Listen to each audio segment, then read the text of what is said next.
إن صقور السلام هم أبطال مصر، أصحاب النصر وصانعوه، وهم حينما يحتفلون بأعياد انتصارهم إنما يعبرون بذلك عن أن رسالتهم المقدسة هي التي جاءت بالسلام ومهدت له. فحمدا لله الذي صدق وعده ونصر عبده وأعز جنده وهزم الأحزاب وحده.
شرف السلام الوطني.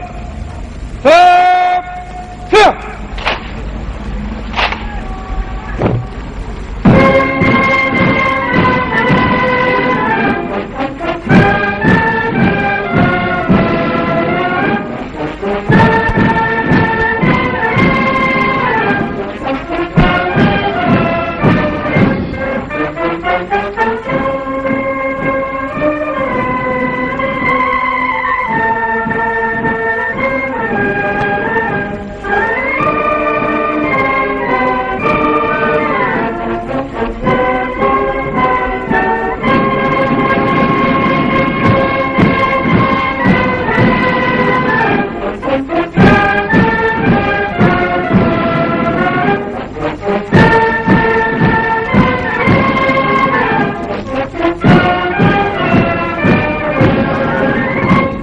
على الشرف جبل فيه.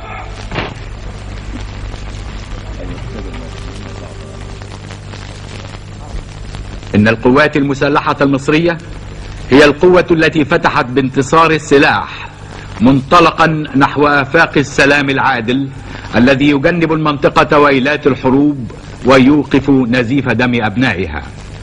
إن القوات المسلحة هي الدرع الذي يحمي السلام، وهي القوة التي تؤمن طريق الحرية والعزة.